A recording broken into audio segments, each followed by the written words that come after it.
And we are back with our daily Bible readings. Hi, my name's Alan Todd Boyd Jr. We're conducting our daily Bible reading for April 14th. Our morning reading, 1 Samuel chapter 26.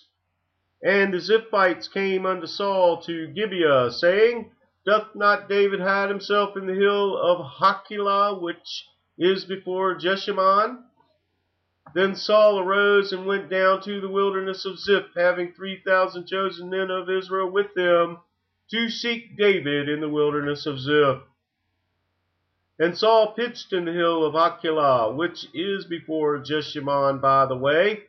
But David abode in the wilderness, and he saw that Saul came after him into the wilderness. David therefore sent out spies, and understood that Saul was come in very deed. And David arose and came to the place where Saul had pitched, and David beheld the place where Saul lay. And Abner, the son of Ner, the captain of his host, and Saul lay in the trench, and the people pitched round about him. Then answered David and said to Ahimelech the Hittite, and to Abishai the son of Zeruiah, brother to Joab, saying, Who will go down with me to Saul to the camp? And Abishai said, I will go down with thee.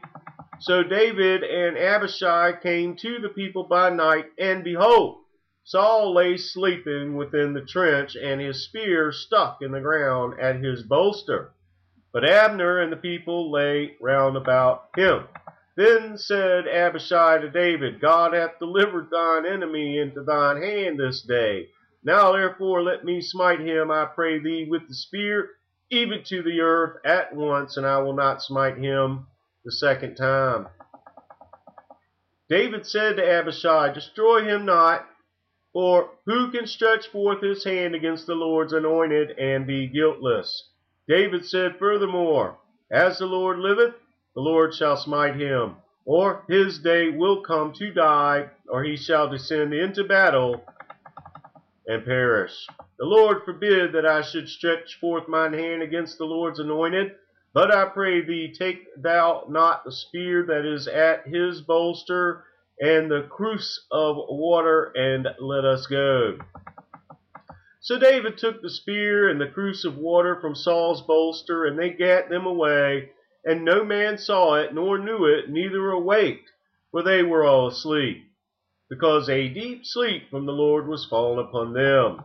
Then David went over to the other side and stood on the top of an hill afar off, a great space being between them.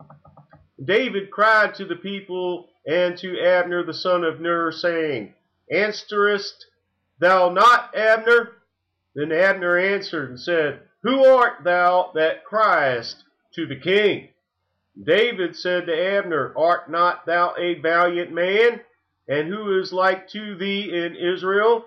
Wherefore then hast thou not kept thy lord the king? For there came one of the people in to destroy the king, thy lord. This thing is not good that thou hast done. As the Lord liveth, ye are worthy to die, because ye have not kept your master, the Lord's anointed. And now see where the king's spear is, and the cruse of water that was at his bolster. And Saul knew David's voice, and said, Is this thy voice, my son David? And David said, It is my voice, my lord, O king. And he said, Wherefore doth my lord thus pursue after his servant? For what have I done? Or what evil is in mine hand? Now therefore I pray thee, let my lord the king hear the words of his servant. If the Lord have stirred thee up against me, let him accept an offering. But if they be the children of men, cursed be they before the Lord. For they have driven me out this day from abiding in the inheritance of the Lord, saying, Go, serve other gods. Now therefore let not my blood fall to the earth before the face of the Lord. For the king of Israel is come out to seek a flea, as when one doth hunt a partridge in the mountains. Then said Saul, I have sinned. Return, my son David, for I will no more do thee harm. because my soul was precious in thine eyes this day. Behold, I have played the fool, and have erred exceedingly. And David answered and said, Behold the king's spear, and let one of the young men come over and fetch it. The Lord render to every man his righteousness and his faithfulness, for the Lord delivered thee into my hand today, but I would not stretch forth mine hand against the Lord's anointed. And behold, as thy life was much set by this day in mine eyes, so let my life be much set in the eyes of the Lord, and let him deliver me out of all tribulation. Then Saul said to David, Blessed be thou, my son David. Thou shalt both do great things, and also shalt still prevail. So David went on his way, and Saul returned to his place. The word of the Lord.